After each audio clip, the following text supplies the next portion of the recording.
Hello, everyone. Welcome to Court with Krissy. Time for a spicy small claims court case.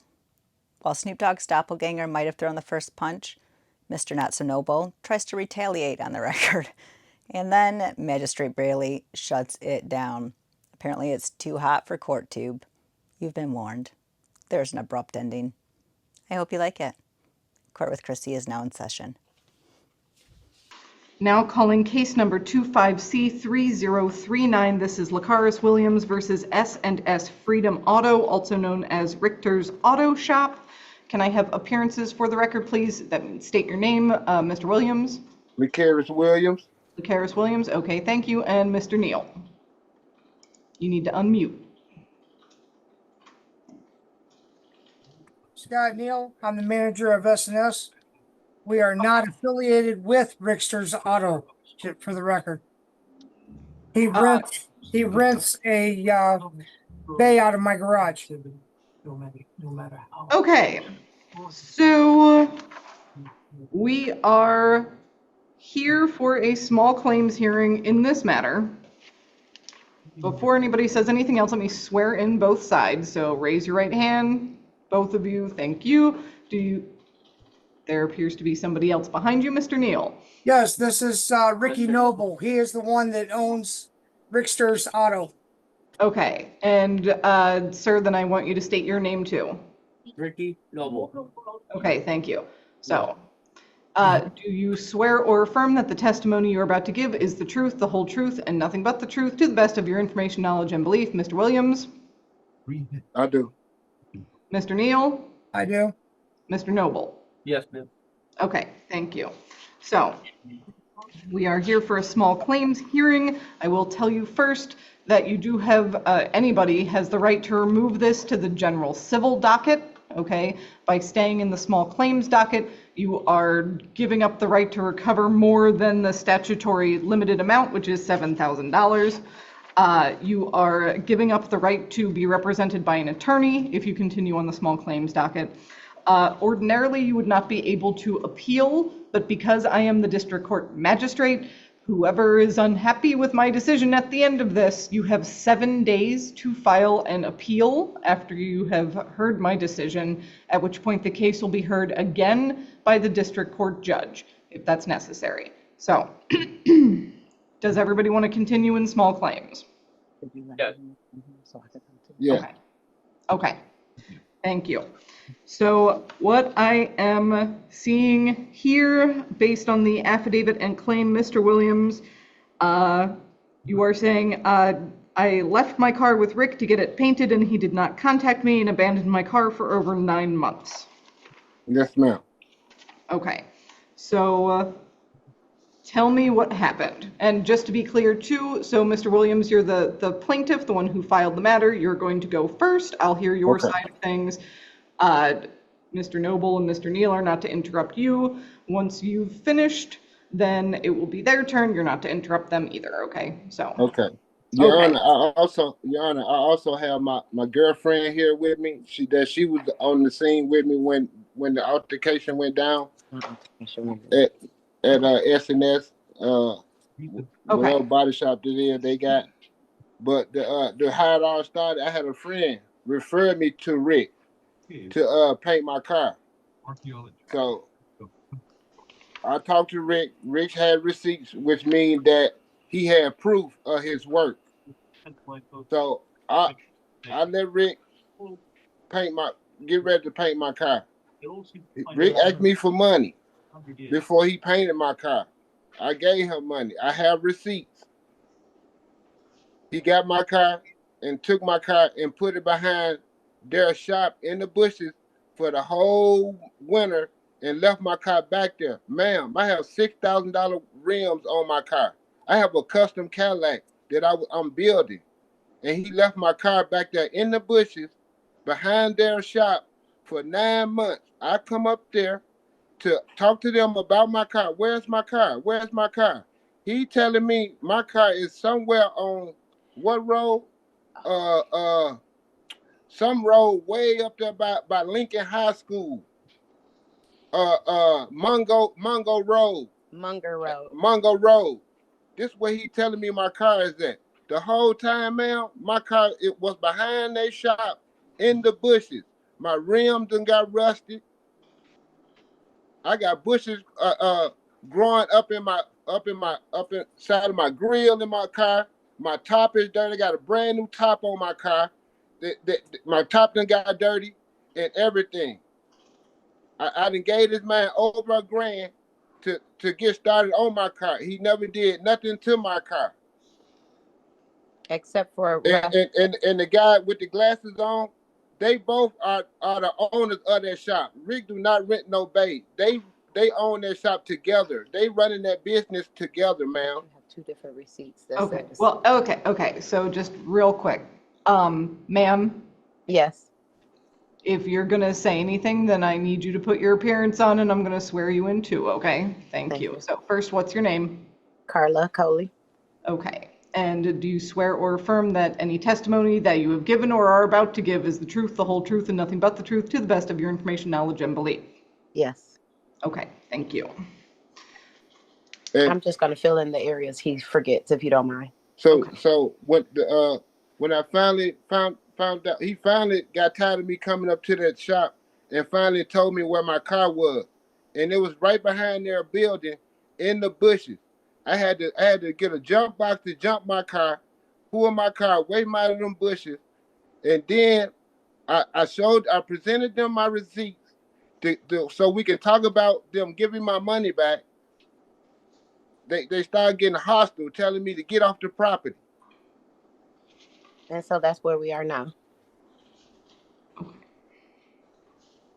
I also have a couple of incidences. Rick was meeting Lacaris to go look at a motor, and I took it upon myself to ask Rick, where's the car? Where's the car? I thought that he thought I was being aggressive because he immediately started yelling. He pulled out over $1,000 out of his pocket and told me, it's not about the money. It's not about the money. Your car is on Munger Road. So I asked, why can't we go up there? Well, the people are not going to let you just go in there. They don't even know you. All these kind of things, all these excuses. But the whole time, my car is right there on East Michigan Ave behind their shop in the bushes the whole 9 months. My car been back there for the whole winter of 2024, man. He started telling me my car's in a heated, climate-controlled storage unit where my car's being safe. But the whole time, my car's out there getting snowed on. My rims done got rusty. Also, the other person that is with Rick, that owns the Freedom, I think his name is Steve. I'm not for sure. He also when he showed us the car, he also told us not to tell Rick, which if that's I don't know. He also asked us not to involve him in that business. He asked us not to tell Rick. But the whole time, ma'am, they was working together, lying to me, not telling me where my car is, because I could have been got my car from up there. They started telling me it's on Mungo Road at some old Ford dealership body shop. And he did damage the car. Yes. Not only the rims, yes, but he been driving my vehicle. My rims on my car. One of my Volvos it got a gash in it, like he ran up on the curb in it from driving my vehicle. Also, it does look like he started to do something, and he rubbed off the paint on one area of the door. So that has to be repaired as well. On the driver's side, all he did was sand the driver's side door down, ma'am. That was it.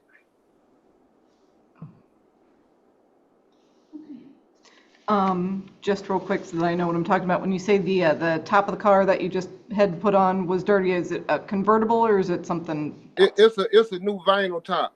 New vinyl top. Okay. Yes, ma'am. And also, just to be clear, it's a 1990 Brougham Cadillac. And it's considered as an antique. It's a classic. I'm sorry, as a classic. Okay, so that makes me feel slightly better. Yes, ma'am. It's a classic car. Okay. It's over 30 years old. Yes. All original car. Very low miles. Okay. And you said you've got receipts for how much you paid. Yes, ma'am. I have receipts for my rims. I have the receipts on for the money I gave Rick. Oh, and can I also include that the two receipts that we do have, one says Rickster's Auto Shop and one says S&S Freedom Auto, which is why we're including both parties. And if you're willing to hear more, we asked and asked and asked. He did not contact us. We contacted him. That's why it says he didn't contact us. We contacted him several times. It was either no answer. Then when I called from my phone number that he didn't recognize, he would answer. And then he would tell us the same excuse over and over again, that it was at someplace in Munger Road, over and over again for almost 9 months. Oh, probably over 9 months. From September to when we put the claim in, September of last year. Okay. All right. Did you have any pictures of the car before and after? Yes, I do. We can get pictures before, sure. Yeah, I have them now. Yeah. Okay, so I may have questions, but for now, did you have anything else that you wanted to say? No, ma'am. That's it. That's Okay. it. Okay, thank you. So, okay. To the defendants, I have Mr. Noble here. I don't know if Mr. Neal is still there. Yes, I'm here. He's still here. Okay. Okay, it is your turn. How you doing, man? He come to me, like he said, from another party to have his car done. So he agreed on a price. He brought it down here and needed a couple of spots on the driver's side done. That's it. He wanted a custom paint job. He wanted a candy apple burgundy on his car to match his top. And it's a house of colors, $1,000 worth of paint that he had purchased, and he wanted it done overnight. There wasn't no way you can get a custom car like that done overnight. It takes time because you got to make sure everything's perfect because his car's black and he's changing the color to a burgundy. And he didn't understand that. Well, he's like they said, they called me a few times and I told them they're welcome to come down here and see the car. When I was ready to paint the car, I had moved it down to Briarwood Ford's old body shop on Munger Road. My buddy owns a place down there, and that's all they do is old antique cars.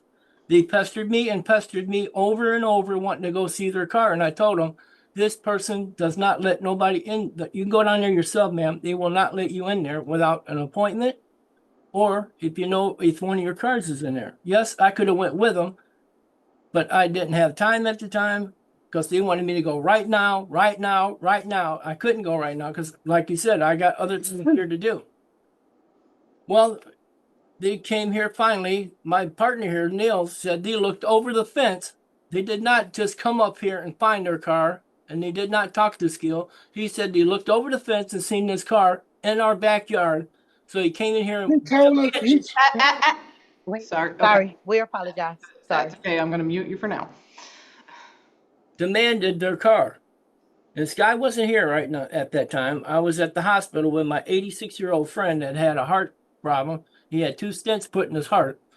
And they were here trying to bully him, telling him this and that and that and this and that. And Rick did this and Rick did that. And he told him he didn't want to hear it. If you want your car, we'll get it running. You can get it out of here. And there wasn't no weeds growing up on it. Only what it was grass. You know how the grass grows after a couple of weeks. We had to move cars and cut it. They just assuming that it's growing around weeds because he's trying to get his money for his rims, and that's not going to work. Well, 2 weeks went by, and he came back after he got his car. We were standing out front of our business right here, and I told him his wife started getting mouthy with me, saying she's going to call the cops and she's going to do this. And I said, look, I don't got time for this. If you want to go call the cops, go ahead. They're going to tell you it's a civil matter. They're not going to get involved in this. So I started to turn around and walk into my business. And next thing I know, he blasts me in the face. Right hard, right in my face. I'm 67 years old, man. He blasted me in my face, so I didn't want to start no trouble because he's younger than I am and a lot taller, and he's known as a fucking drug addict and Hey, a gangster.